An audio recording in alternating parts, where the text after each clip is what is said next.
And what's up, everybody? Welcome back to the channel. It is your boy Cheap Ludes, and I'm back with another video. I actually haven't put out an actual video in 2 days. Actually, now that I think about it, so I guess I'm not back with it. I mean, I am back with another video, but you know what I'm saying. Today, we're going to be counting down the top 10 budget cards in NBA 2K22 My Team.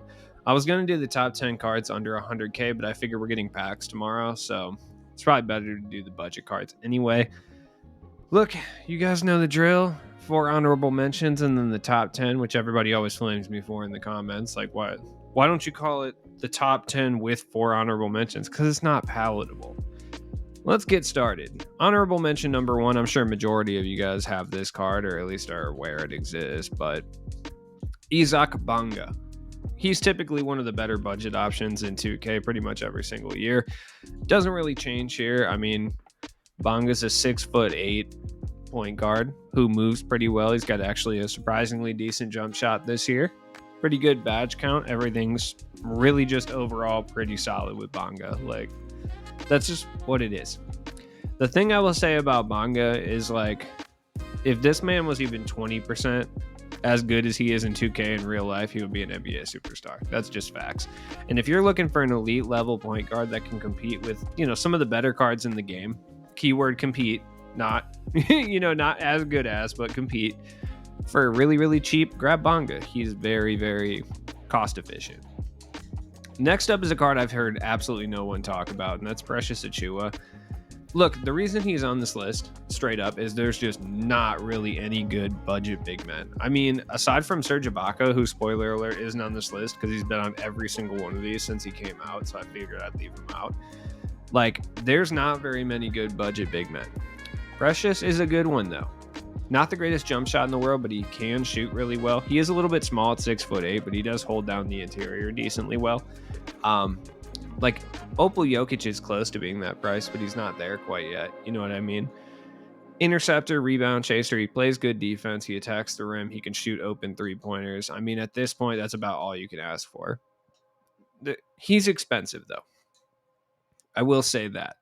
Next honorable mention is, once again, another card that I feel like people kind of just don't talk about at all, and that's Glen Rice. Glen Rice is really good. He's really cheap. I just feel like for what he brings to you, there's better options. That being said, don't sleep on him. Like, he's good. 6'7" with a wet jump shot, like a great stable of badges. He's not going to move the greatest, but he's altogether really, really solid. I just think there's another 6'7" 2 guard that's a little bit better that you should use your MT on. That's the reason he's not on the top 10.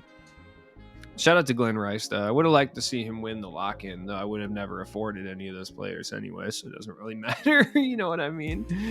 Final honorable mention, I'm going to sneak another one in here, too, because I don't care.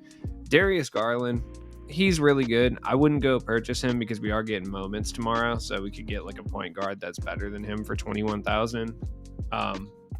Not for 21,000, but in general, that you can grind for free, so you don't have to waste 21,000. Is what I'm trying to say. But I'm a huge Garland fan this year. I'm a big fan of what he's doing, especially in 2K. Like, in 2K, he's really good. Next up, this is another card. I have these two as like a twofer, and the reason for that is because I think both of them, if you look at it, are not going to be worth picking up tomorrow. For some reason, I'm not able to search Lance Stevenson, but Diamond Lance Stevenson is fantastic, and he's like 4K. He's absolutely worth that price. All right, now let's get on the top 10 list. Look, we're probably going to get a big man who's free that's better than this dude, but like, here's my boy Bobby Portis. Come on, man. My man he's got the water department like city worker goatee, which is cool. You know what I mean? And kind of menacing at the same time.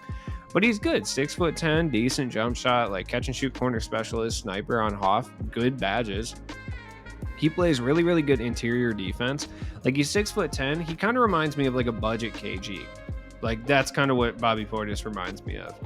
I know that's like blasphemous to say, but like, realistically, I mean, that's kind of what he is. He's like budget Kevin Garnett. Like, really, I would say that, yeah, I mean, jump shot 75 is the Obi Toppin, Kenyon Martin, Pascal Siakam release. Same as Jaylen Brown has it too, but it's not really the same. It's good, and I mean, he's got a good stable of badges, and you can get this card for like 3,000 MT.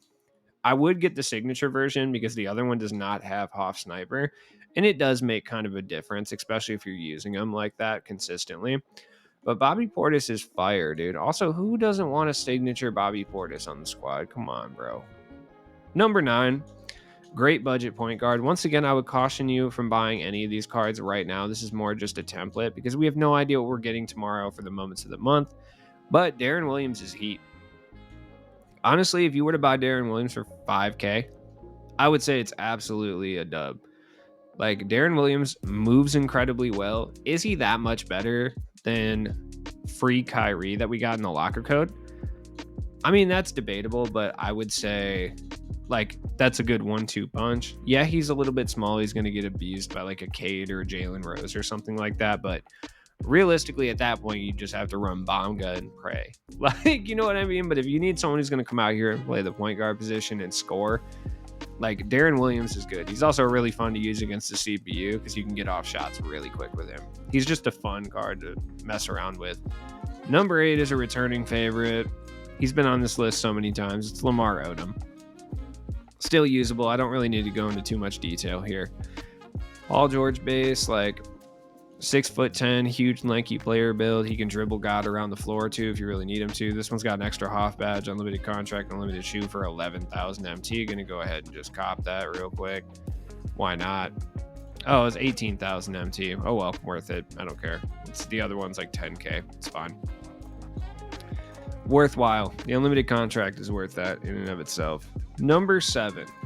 This is a newer card, and I know people are not exactly going to think about this card, but Dinwiddie. Dinwiddie's incredible. If you can get this one right here, the Power Within Dinwiddie, that comes standard with Limitless Spot Up and Chef on Hoff.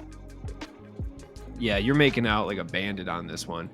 And the jump shot 77 is not the greatest, especially because they put it on normal timing and not quick, but it's more than serviceable. What Dinwiddie is he's going to be basically, I mean, I'm going to say he's Jason Kidd because he's got the slow jump shots. You kind of know what to expect, but he's similar to Jason Kidd. A little bit worse defensively, way better offensively. But don't sleep on Spencer Dinwiddie's ability to attack the rim too. Like, he can do a little bit of everything. He's 6'6". Like, he can defend. This card is fire. I kind of regret buying that Lamar Odom. I'm not going to lie. I do have a hollow Lamar Odom, though. It's kind of cool. Number 6, Damian Lillard. Is he altogether better than Garland? I would say not necessarily. Is he better than Kyrie? Yeah, I would say yes, he is. I would say he is. He's one of the best offensive cards in this game. The behind the back's right.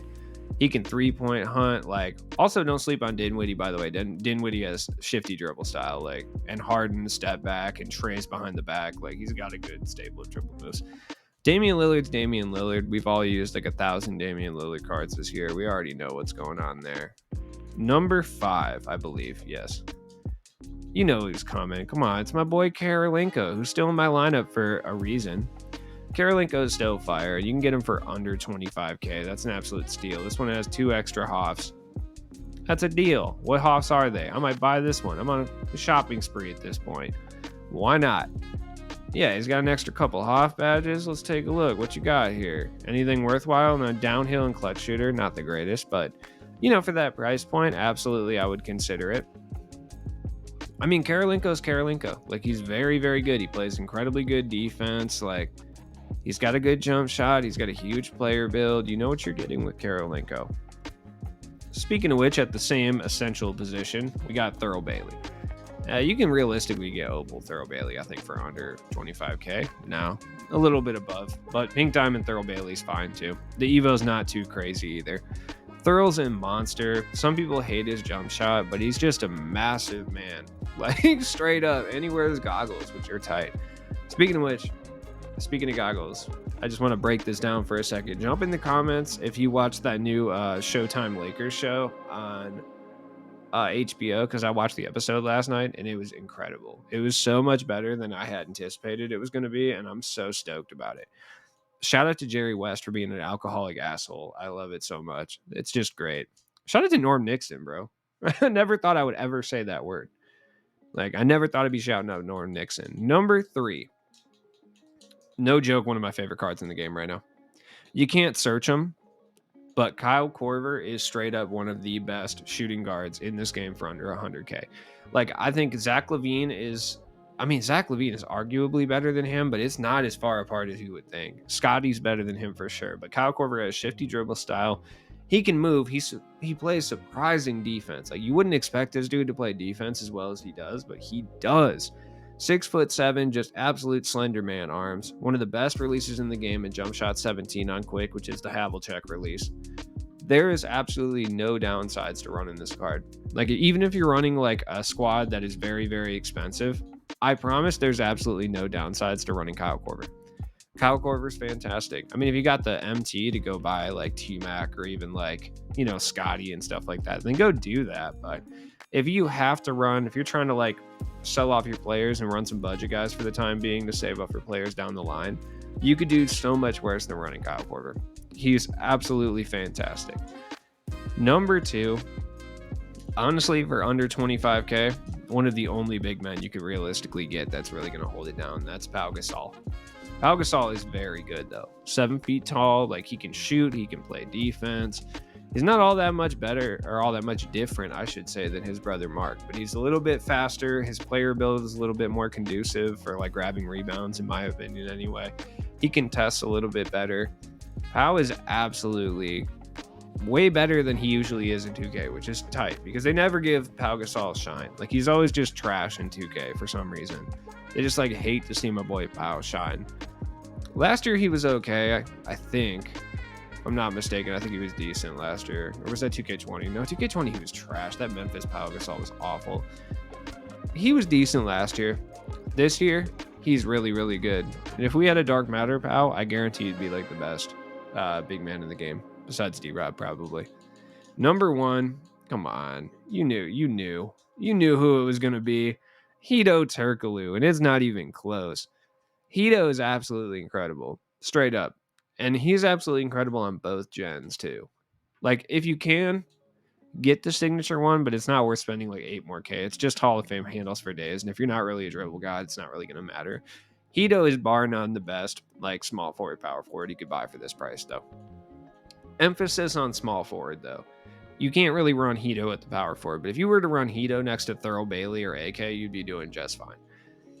Hedo is an absolute monster. 6'10", catch and shoot corner specialist, dimer blinders, limitless downhill handles, like quick first step. He's got pretty much everything. Like, he's got gold clamps, interceptor, intimidator too, so he's got good defensive badges for sure. There's really no downsides to running my man Hedo. Like, he's not the greatest defensive card in the world, but his offense just makes up for it for sure. No question about it. The only thing I will say is they didn't give him lucky number 7 or chef, which I find just absolutely disrespectful towards my boy Hedo Turkoglu, and I'm kind of upset about it. But this card is one of the most complete cards that you can buy for around 10K MT. And if you're looking to shore up some holes on your squad, look no further than Hedo Turkoglu. He's absolutely incredible, straight up. I literally sold Zach LaVine because I like Hedo so much, because Zach LaVine was going to run my bench 2 guard, and I was going to run Terry Dissinger at the small forward, because I'm never getting rid of Terry until I get another Terry. But I couldn't even do it. I had to sell Zach LaVine because Hedo is that good and that cheap. So, as always, it's been your boy Cheap Ludes. Let me know what you think down in the comments. You guys always do. Drop a like on this video. Go watch the streams from this weekend if you haven't already. Please do. I streamed for like, 12 hours, and it wasn't as profitable as maybe if I had just uploaded like 4 YouTube videos. So maybe, you know what I mean? Just like, go help your boy out. If you're not even gonna watch it, just like put it on in the background, or just like it for like 5 seconds or whatever. Either way, I appreciate you guys so much for coming to hang out with me, though. I did have a blast doing those streams, especially the one on Saturday with Wildmont. Shout out to Wildmont for that. I'll be back tomorrow with a pack opening. I'll be back tomorrow with some moments of the month stuff. I'll be back tomorrow maybe with the top 10 cards under 100K. I'm going to see what the release is like. We'll go from there. So, peace.